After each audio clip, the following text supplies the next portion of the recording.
Bonjour co-créateurs, co-créatrices. Donc nous voilà au 15e jour de ma saison 1 du défi des 100 jours. C'est toujours un petit peu stressant de lancer la caméra. On a beau en faire régulièrement, c'est toujours pas facile. Mais bon, c'est peut-être normal. Aujourd'hui je voulais parler de gratitude. Je trouve que l'exercice avant de se coucher, de lister 5 choses pour lesquelles on a de la gratitude, ça m'a fait beaucoup de bien et ça fait la différence entre être quelqu'un d'optimiste ou quelqu'un de pessimiste. Comment on devient plus positif, c'est justement avec ce genre d'exercice. On a tellement l'impression que tout nous est dû, que tout est normal, que tout est acquis, que c'est pas mal de se rappeler que non, être en bonne santé, c'est pas le cas pour tout le monde. Avoir de bonnes relations avec ses proches, tout le monde n'a pas cette chance. D'être dans un pays en paix, c'est aussi une chance. Non, non, il y a plein de raisons de se réjouir de la vie qu'on a. Et on se focalise sur des détails qui sont souvent tellement superficiels et pas si importants. Et finalement, ça donne plus d'énergie. Hein. On a l'impression que quand on est optimiste, enfin, c'est le discours qui peut nous être envoyé, qu'on est quelqu'un de naïf, qu'on voit pas, qu'on n'est pas assez réaliste, qu'on voit pas les choses telles qu'elles sont. Enfin, je sais pas, on a l'impression que l'optimiste est un demeuré, un demeuré qui, je sais pas, c'est impressionnant quand même. Qui est vraiment clairvoyant, celui qui fait ce qu'il faut pour être heureux ou celui qui s'enlise dans son malheur, je sais pas. Moi, on fait plein de choses, mais notre prétention, notre objectif, c'est quand même d'être heureux.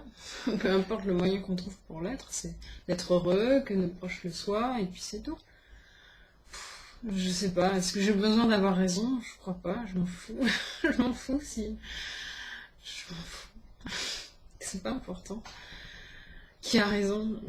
Il y a même personne qui a raison. On sait bien que selon une situation, il n'y a pas vraiment de vérité. Chacun a sa propre version d'une réalité. C'est un ensemble. Je pense qu'on a tout simplement le choix. Le choix d'être heureux ou pas. Et le chemin pour être heureux, bah, c'est d'être optimiste. Et qu'on parle pas de contexte, oui, mais dans certaines situations, c'est plus facile que d'autres. Non.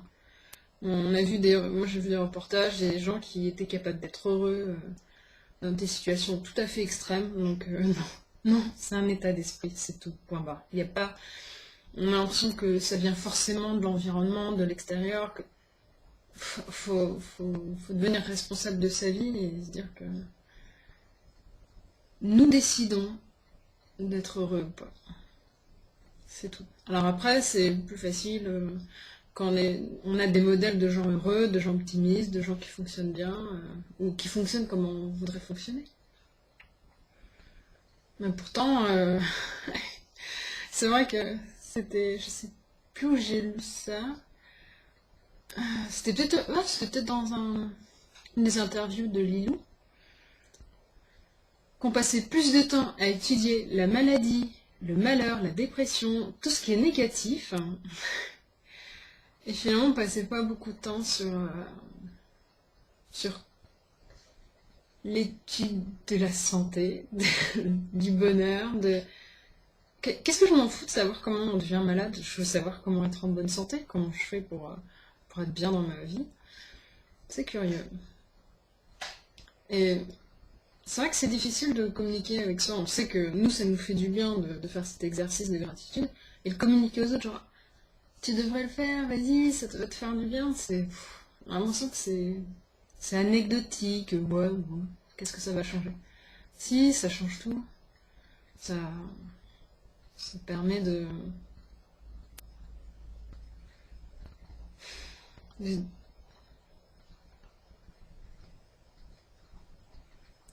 j'ai j'ai grillé. Hmm. Ça fait du bien. Et c'est déjà largement suffisant. Est-ce qu'il y a besoin que j'argumente davantage? Faites l'exercice des 5 choses pour lesquelles vous avez de la gratitude tous les soirs en vous couchant. C'est magique!